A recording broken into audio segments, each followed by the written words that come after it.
Everyone, नमस्कार, सलाम, राम राम आप सभी को। Welcome back to the Indians family new के ब्लॉग। आशा करती हूँ आप लोग बिल्कुल ठीक होंगे, जहाँ भी होंगे सुरक्षित होंगे। बहुत ढेर सारा प्यार आप सभी को। तो आज मैं आपके साथ फ्राइडे का ब्लॉग शेयर कर रही हूँ। सुबह मैं जॉब से आई थी, 6 साढ़े 6 बजे मतलब आ गई थी मैं घर। तो आने के बाद थोड़ी देर सो गई थी, सारे सो रहे थे तो मैं भी सो गई, क्योंकि अब आजकल तो भी छुट्टियां चल रही हैं स्कूल की, तो सुबह में भागम भाग तो रहती नहीं है, बच्चे सोते ही हैं देर तक। तो मैं भी सो गई थी, लेकिन आज जल्दी ही उठना पड़ा मुझे, क्योंकि हस्बैंड को फ्राइडे को जल्दी जाना होता है। जिस हफ्ते उनका पूरा वीक इवनिंग शिफ्ट होता है, उस हफ्ते वो जल्दी चले जाते हैं। तो जल्दी का मतलब जैसे वो नॉर्मल मंडे टू थर्सडे जाते हैं 1 बजे 1:30 बजे तक, लेकिन फ्राइडे को वो 10:30 बजे चले जाते हैं। तो फिर बीच में फिर मैं उठ गई करीब वही करीब मैं 9:30 बजे उठी हूँ, और उसके बाद जल्दी से पराठा बनाया है उनको। जो है दोपहर का लंच पैक करके दिया है, पराठा लेकर वो अपना गए थे, चले गए जॉब पे। उसी के बाद फिर यहाँ एक दिन 2 दिन पहले मैंने राजमा बनाया था, तो राजमा भी रखा हुआ था, तो राजमा और पराठा हस्बैंड ले गए। फिर यहाँ मैं सब्जी बना रही हूँ और दाल बनाऊँगी, दाल पालक बनाऊँगी। तो पालक रखा हुआ था, क्योंकि वीकेंड आ रहा है, फिर ग्रोसरी वगैरह आएगा तो फिर से पालक आ जाएगा, तो नया पालक फिर आ जाएगा फ्रिज में, तो ये पालक मैं यूज़ कर लूँगी। तो आज दाल पालक बना रही थी, और साथ में मैं इसकी लोबिया, हमारे यहाँ वैसे तो इसको लोबिया भी बोलते हैं, लेकिन यहाँ पे फाइन बीन्स बोलते हैं, तो उसकी सब्जी और आलू की बनाऊंगी। तो दाल में मैंने हल्दी डाल दिया है, दाल पहले भिगो के रख दिया था, उससे जल्दी दाल भी हो जाता है और ज़रा टाइम नहीं लगता। और बस दाल को यहाँ मैंने डाल दिया है पालक के साथ कुकर में, और साथ में हल्दी डाला है और बस नमक है। इसको बॉयल होने के लिए चढ़ा दूँगी। साथ में उधर मैंने, देख रहे होंगे आप, दूध उबालने को रखा है, पनीर बनाने वाली थी। तो जैसे बच्चे हैं तो पनीर पराठा वगैरह ये सब नाश्ते में भी बना देती हूँ, वीकेंड आ रहा है तो बस इसी वजह से घर में ही पनीर बना लेती हूँ। बाहर से लाने का भी झंझट नहीं रहता है, तो घर में ही बनाती हूँ। आप लोगों को पता ही है, जब जब बनाया है मैंने शेयर किया है आपके साथ। तो बस यहाँ पे मैंने पनीर बना लिया है, और ये छान के थोड़ी देर रख दूँगी। अभी ये हो जाएगा, वीकेंड पे इसको यूज़ कर लूँगी। तो बस ठंडा पानी से थोड़ा सा इसको इस तरीके से निचोड़ दिया है। ठंडा पानी डाल दो ना तो निचोड़ने में भी अच्छे से ये निचोड़ जाता है। उसके बाद इसको दबा के मैं चकले वकले जो भी हमारे घर में है, जितना वेट है इसके ऊपर रख दूँगी। अच्छे से पनीर हमारा बन के रेडी हो जाएगा। आज मेरा ऑप्टिशियन के साथ अपॉइंटमेंट भी है, आइज़ के लिए जाना है मेरा। ये एवरी 6 मंथ पे होता है, क्योंकि मुझे लूपस भी है ना, तो उसकी वजह से वो बार बार अपॉइंटमेंट दिए रहते हैं, हमेशा चेक करते रहते हैं। तो जाऊंगी देखूंगी। तो उधर दाल चढ़ा दिया है, पनीर बना दिया है। उसके बाद यहाँ बच्चों के साथ थोड़ा देर बैठी हूँ, आके खेल रहे हैं यहीं पर ये लोग भी। और आजकल रामकृष्ण का पॉटी ट्रेनिंग भी चल रहा है, क्योंकि अब समर टाइम है तो यही टाइम है इनका। और सोच रही हूँ कि लग कर एक बार इनको ट्रेंड कर दूँ। उसके बाद जब ये नर्सरी शुरू करेंगे तो नैपी वगैरह का झंझट ना रहे। देखती हूँ कहाँ तक सक्सेस हो पाती हूँ, क्योंकि प्रियंका और शिवांश का करना तो इजी था। 1.5 साल के अंदर ही मैंने नैपी दोनों की छोड़ा दिया था, लेकिन इन दोनों को तो मुश्किल हो रहा है थोड़ा सा, क्योंकि दो हैं ना। और ये राम तो बिल्कुल एक जो है सपोर्ट नहीं करता है बिल्कुल से, कि जाके ये टॉयलेट सीट पर बैठ जाए। चिल्लाने लगता है, रोने लगता है। तो अभी कृष्ण को कराती हूँ, और साथ साथ में उसको भी वो देखता रहता है, तो थोड़ा थोड़ा एडजस्ट कर लेगा। लेकिन नैपी मैंने दोनों की निकाल रखी है, इस समय नैपी नहीं इन लोगों ने पहनी हुई है। राम थोड़ा सा हिचकता है, कृष्ण तो सही है, कृष्ण को अभी आदत हो रही है। पोर्टी शीट पे बैठने की। उधर मैंने इंडिया जाने से पहले शुरू किया था, लेकिन वही बीच में मैं चली गई, तो अब घर में और किसी से तो नहीं हो पाएगा, हस्बैंड इतना नहीं ध्यान दे पाएंगे, तो इसलिए मैंने बोला था कि नैपी पहना के ही रखना।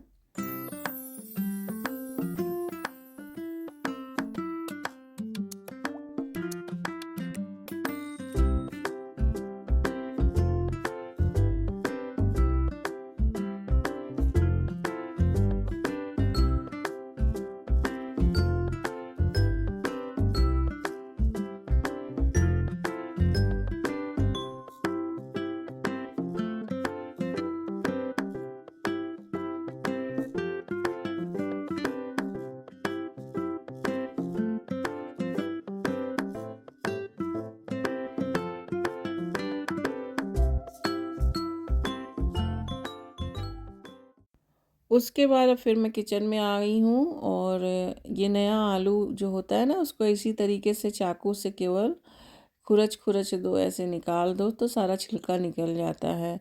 या स्पून से जो होता है, या फिर नाइफ जो छुरी कांटा होता है जिससे हम खाते हैं, उससे भी अगर खुरच दो, केवल ऐसे स्क्रब कर दो ना, तो सब आलू के छिलके निकल जाते हैं। नए आलू का यही एक खासियत होती है।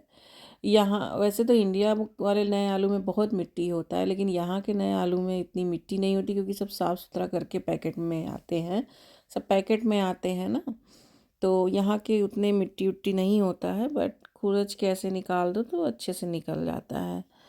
तो ये नया आलू था, तो आज ये आलू और बीन की सब्ज़ी बनाऊंगी, साथ में दाल पालक बनाऊंगी। तो बहुत सिंपल सी ये सब्ज़ी है और बहुत अच्छी लगती है। सैंडविच वगैरह में भी मैं भर के इसको बना देती हूँ जब बना रहता है सब्ज़ी। तो ये सब्ज़ी हम मुझे जो है राइस के साथ अच्छी लगती है। तो यहाँ मैंने थोड़ा सा सरसों का तेल डाला है, और साथ में जीरा और मेथी से तड़का दूंगी, साथ और हींग दूंगी बस। ये देखिए, जीरा से पहले मैंने तड़का दे दिया।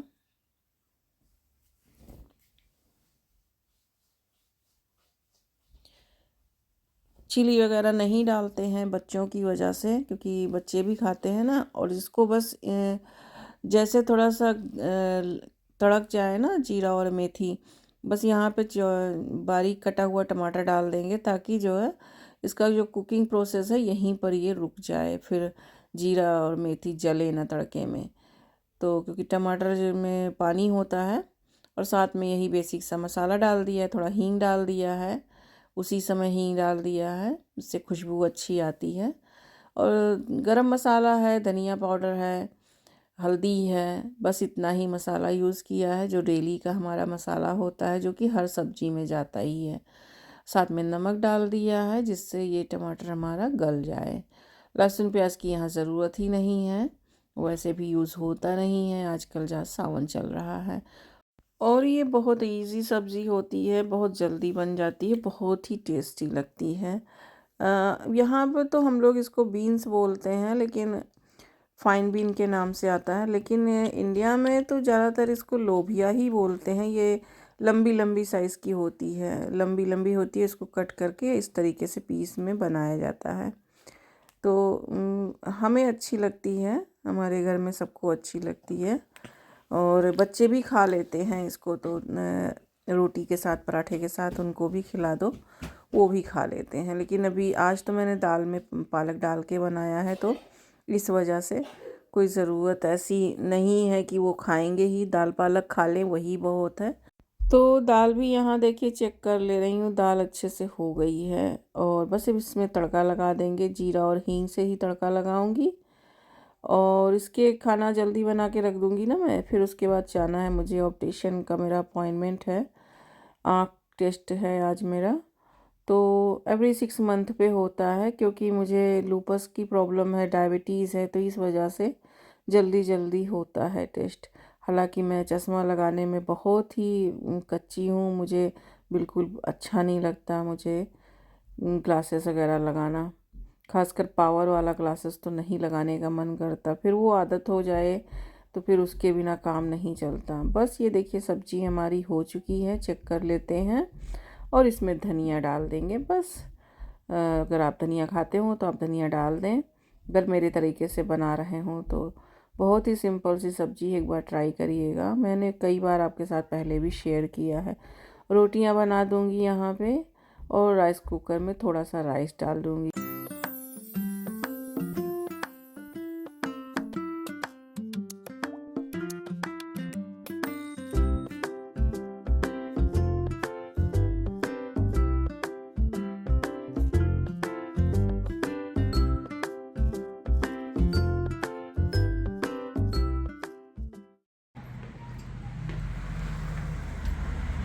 तो मेरा है अपॉइंटमेंट आई टेस्ट के लिए है। जा रही हूँ मैं टाउन में ऑप्टिशियन के पास। उसके बाद फिर मिलते हैं। धूप बहुत तेज़ हो गई है, चलिए।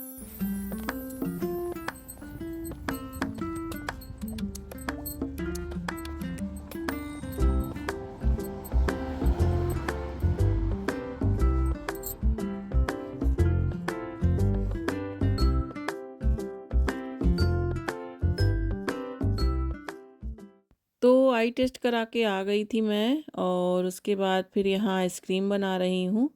बच्चों का डिमांड था कि मम्मा आइसक्रीम बनाओ, तो यहाँ मैं मैंगो और कस्टर्ड आइसक्रीम बना रही हूँ। तो ये कस्टर्ड को मैंने 1 टेबल स्पून कस्टर्ड लिया था। इसको थोड़ा सा ठंडे दूध में भिगो के थोड़ी देर के लिए ऐसे मैंने घोल के रख लिया है, और दूध को अच्छे से बॉयल कर लिया।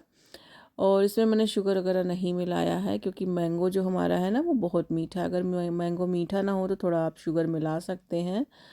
तो बस यहाँ पे धीरे धीरे मैंने इसको डाल के और चला दिया है। थोड़ी देर बाद ये देखिए गाढ़ा हो गया, और इसको हटा देंगे गैस पर से। ठंडा हो जाएगा, फिर इसमें कुछ आगे का प्रोसेस करेंगे।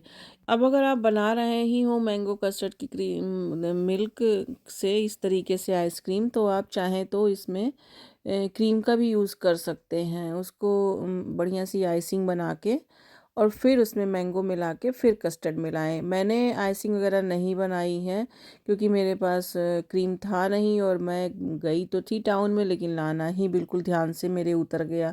कोई बात नहीं, मेरे पास जो है मैं उसी का बना लूँगी। तो ये एकदम से कस्टर्ड ठंडा हो गया है हमारा। उसके बाद ये जो हमने बनाया हुआ, मतलब फ्रिज में से निकाल लिया था बाहर, तो ये अच्छे से रूम टेम्परेचर पे आ चुका है। मैंगो का जो पल्प था उसको मैंने मिला दिया है इसमें। आप चाहें तो थोड़ा ड्राई फ्रूट भी मिला दें। छोटे बच्चों को खाना है, इसलिए मैंने ड्राई फ्रूट वगैरह नहीं मिलाया, किसी को चोक ना हो बच्चों को, क्योंकि मेरे पास रामकृष्ण भी हैं छोटे। तो बस इसमें थोड़ी सी इलायची डाल के, और दूध उबालते समय भी अगर आप केसर मैंगो कुल्फ़ी बनाना चाहें तो इसमें केसर भी मिला सकते हैं। और इसको एक एयर टाइट कंटेनर में रख के, और इसको रात भर के लिए रख दूँगी, सुबह रेडी हो जाएगा।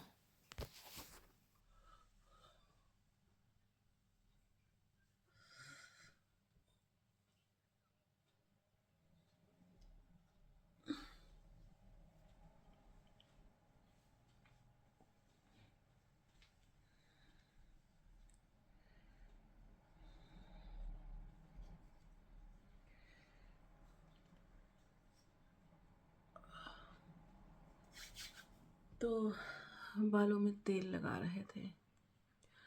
हेयर ऑयल करना भी ज़रूरी होता है। वैसे भी सर में हो रहा है मेरे दर्द, पता नहीं क्या, बस पूरा नहीं हो रहा, यही यहाँ से, ये साइड वाला यहाँ से हो रहा है। तो ऑप्टिशियन के यहाँ से आ गई मैं, तो मैंने सोचा चलो वीडियो का एंड भी कर देती हूँ और आपको बता भी देती हूँ कि क्या हुआ वहाँ पे। तो सर में हो रहे लगा दर्द, तो मैंने सोचा चलो तेल लगा लेते हैं। तो वही वहाँ पे चेकअप हुआ, क्योंकि 6 मंथ पहले हुआ था। मैंने आपके साथ शेयर भी किया था। उस समय मेरा एक क्लास बना, एक जो है पावर क्लासेस बना था, लेकिन मुझे वो हैवी लगता था, तो मैं लगाती है थी नहीं। तो लेकिन अब जो है पावर ग्लासेस मुझे लगाना पड़ेगा, क्योंकि मुझे लूपस भी है, तो उसका साइड इफ़ेक्ट मेरी आइज़ पर पड़ रहा है। तो वह चश्मा का जो नंबर है वो बढ़ गया है फ़िलहाल तो, और ऑर्डर दे दिया है। 3 वीक्स लग जाएगा, तो 3 वीक के बाद चश्मा मिलेगा, फिर आपको दिखाऊंगी। बहुत ही लाइट वेट का लिया है मैंने इस बार, एकदम हल्का वाला लिया है। मेरा लास्ट फ्रेम मैंने लिया तो था, वो थोड़ा सा हैवी लग रहा था, फिर भी मुझे ये वाला एकदम मैंने हल्का देखा। देखती हूँ कितना, एक तो मेरा राउंड फेस है, राउंड फेस पे राउंड चश्मा अच्छा नहीं लगता है, थोड़े से बड़े टाइप के होंगे तो वही अच्छे लगेंगे। चलो फिर आएगा तो दिखाऊंगी आपको। लेकिन यस, लूपस का साइड इफ़ेक्ट का कुछ और तो नहीं हुआ फ़िलहाल। बोन्स वगैरह में दर्द तो अभी नहीं है, लेकिन उसका साइड इफ़ेक्ट ये हुआ कि आइज़ पे जो है ज़्यादा प्रॉब्लम आ रही है। उन्होंने बोला है कि अगर आप चश्मा नहीं लगाओगे तो आने वाले टाइम में दिक्कत आ सकती है। तो यस, ऑर्डर दे आई हूँ और ग्लास का नंबर बढ़ गया है, तो जैसा भी होगा आपको दिखाऊंगी, आ जाएगा जब। तो मैंने आपको बताया था कि लास्ट टाइम मैंने जब आपके साथ शॉपिंग इंडिया से आने के बाद शेयर किया था, तो बताया था कि कुछ चीज़ें रह गई हैं जो उस शॉपिंग में नहीं कवर कर पाई थी, तो मैंने सोचा चलो आपको दिखा देती हूँ। और तो आज वही मैं लेकर आई बैठी, तो मैंने कहा चलो वीडियो को एंड करते करते ये आपको मैं दिखा देती हूँ।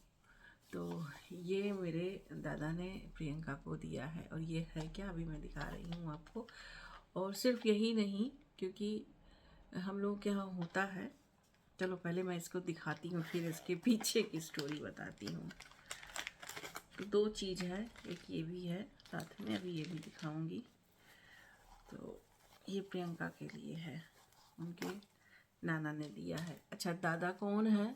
बहुत से लोगों ने लास्ट मेरे ब्लॉग में जब मैं इंडिया में थी तब उस पर कमेंट किया कि दादा का मतलब, उन सब लोग ये समझ रहे थे कि बाबा है मेरे।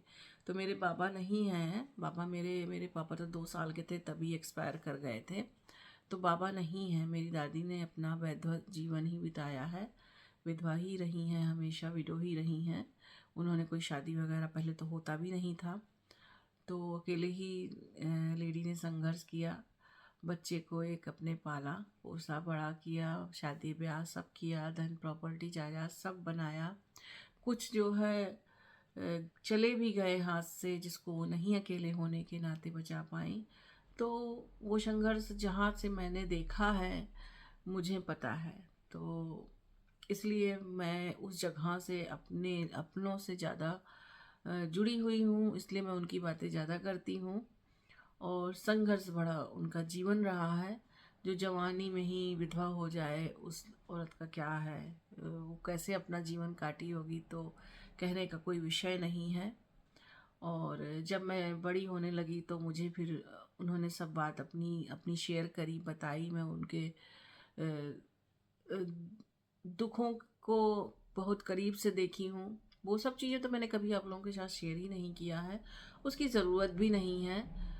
फिर भी लोग चिढ़ते हैं जब मैं उन कुछ भी अपने परिवार से या अपने दादी की बात करती हूँ। लोग टोंट करते हैं, खैर करते हैं, करते रहें।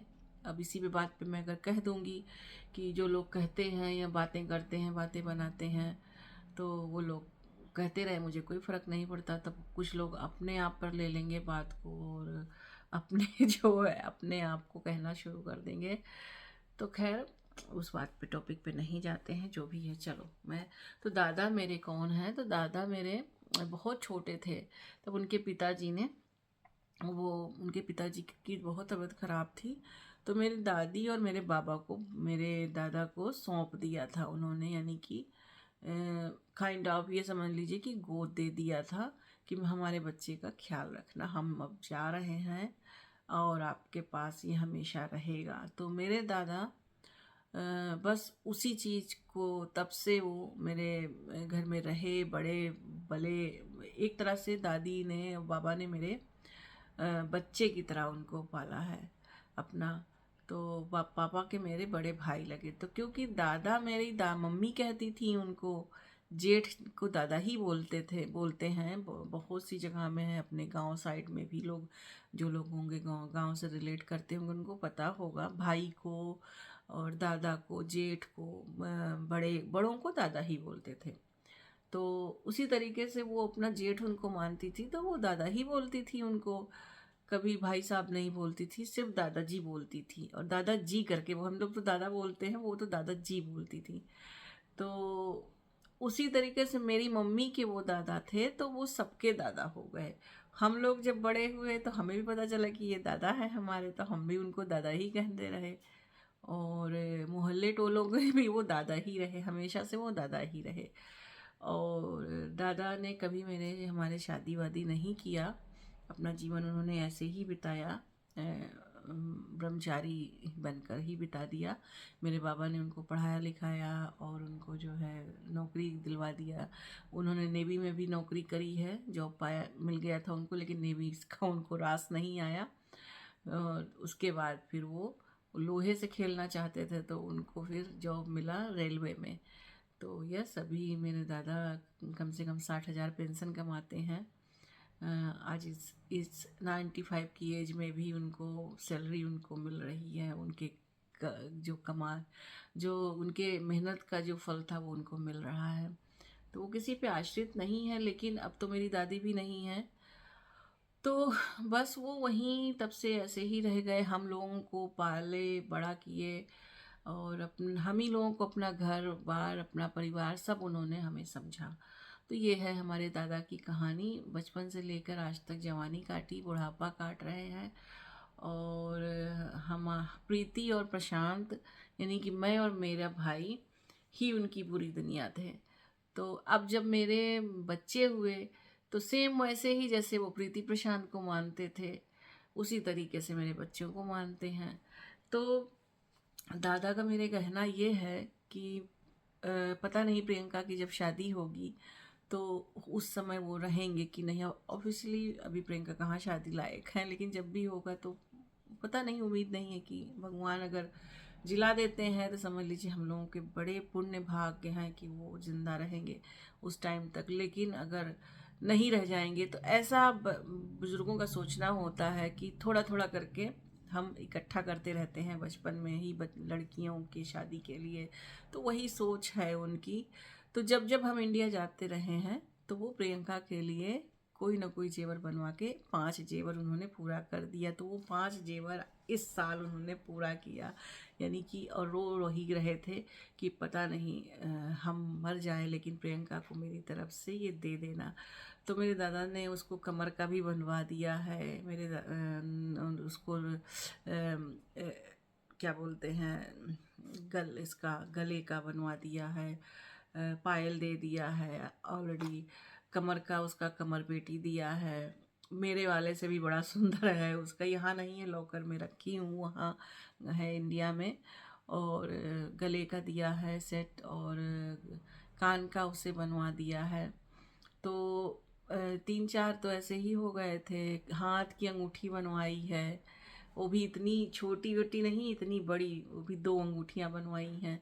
तो 2-3-4 तो ऐसे हो गए, तो सिर्फ एक की कमी पड़ रही थी। कहते हैं ना कि कन्यादान के समय लड़की को 5 जेवर देने चाहिए, 5 गहने देने चाहिए कन्यादान करके। तो वो जो एक बचा था वो इस साल उन्होंने पूरा किया। तो ये मेरे दादा ने प्रियंका के लिए भेजा। तो दिखाती हूँ आपको इसमें क्या है। थोड़ा सा कैमरा नीचे करूँ फिर दिखाऊं।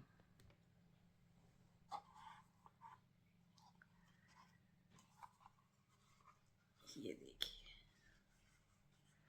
ये है इसमें, पता नहीं फोकस करेगा कि नहीं। तो ये है, मैं ऐसे निकाल के दिखा देती हूँ। ये दादा ने नथ प्रियंका के लिए इस बार बनवा के मेरे हाथों भेजा है कि प्रियंका को शादी में पहना देना।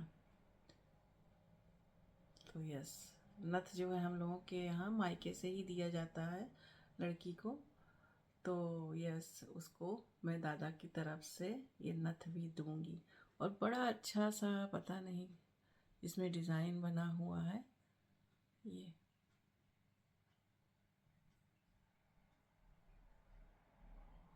और ये मेरे नथ से भी बहुत मतलब बड़ा है, मेरे नथ से बड़ा है उसका। तो यस, ये दादा ने उसे दिया। तो ये उनका इसमें भावना था, उनका इसमें इमोशन था। तो इसीलिए मैंने सोचा था, और ये वो दूसरे वाले बैग में रखा था, मैंने निकाला नहीं था। तो अब निकाली तो आज मैंने आपके साथ शेयर कर दिया। ये कि दादा ने मेरे उसे 5 जेवर बनवा के दे दिए हैं अपने जीवन काल में।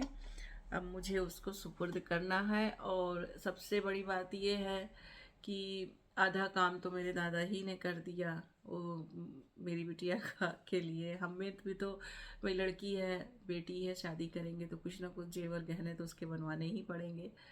तो आधा से ज़्यादा तो दादा ही मेरे दे कर जा रहे हैं। बाकी उस हमारे पास जो भी है सब उसका है, सब हमारे बच्चों का ही है।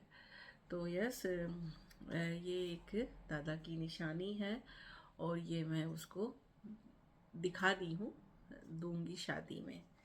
और ये मैंने ऑन कैमरा भी ऐसे रिकॉर्ड कर दिया है कि अगर मुझे कुछ हो जाता है मेरी लाइफ में तो उसे पता रहेगा। और ये अपने पापा से लॉकर में से निकलवा के उसको पापा उसके देंगे। रिकॉर्ड रख दे रही हूँ प्रियंका के लिए। और ये प्रियंका के लिए मैसेज है मेरा कि प्रियंका, ये मैं लॉकर में रख दूँगी। अगर जस्ट इन केस मम्मा तुम्हारे बीच में ना रहे, मम्मा को कुछ हो जाता है, तो ये सारी जितने भी जेवर उसमें तुम्हारे नाम से मिलेंगे, इसमें सब मैंने चिट लगा लगा के रखे हैं, प्रियंका प्रियंका लिख के और दादा का नाम लिखे, दादाजी करके। तो वो सारे जेवर तुम्हारे हैं और पापा से निकलवा लेना और अपनी शादी में इसको पहनना। तो और हम लोगों को याद करना। ये हमारा मेरी बेटी के लिए छोटा सा मैसेज है मेरे दादा की तरफ से। और ये सब दादा ने बनवा के, दादा नाना ने बनवा कर दिया है तुमको। तो यस, ये छोटा सा मैसेज मैंने प्रियंका के लिए छोड़ दिया है। मैं रहूँ ना रहूँ, उसे मेरा मैसेज मिल जाएगा और इस ब्लॉग के थ्रू वो जो है बातें रिकॉर्ड भी हो जाएंगी। तो ये हमेशा सेव रहेगा उसकी लाइफ के लिए। तो ये था एक चीज़। और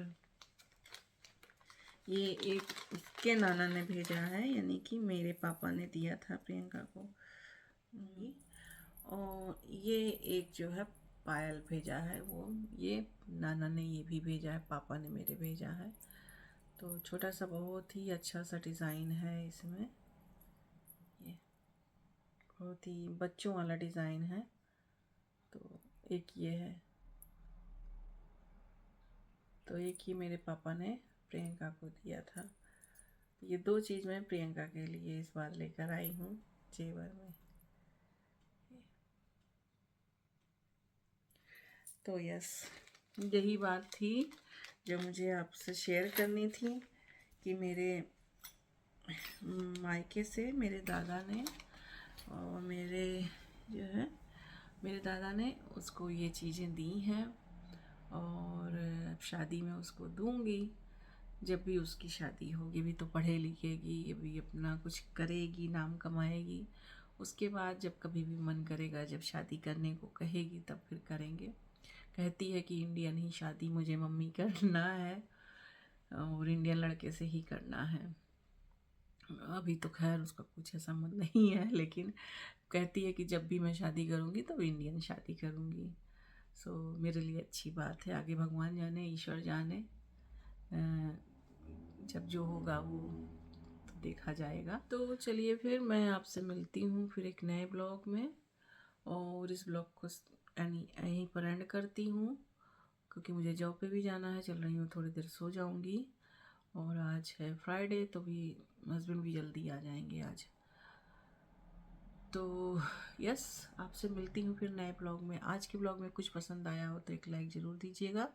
मेरे चैनल पर नए हो तो सब्सक्राइब कर लीजिए ताकि आपको आने वाली हर वीडियो का नोटिफिकेशन मिल सके, यदि आपको इस तरीके का वीडियो देखना पसंद है तो।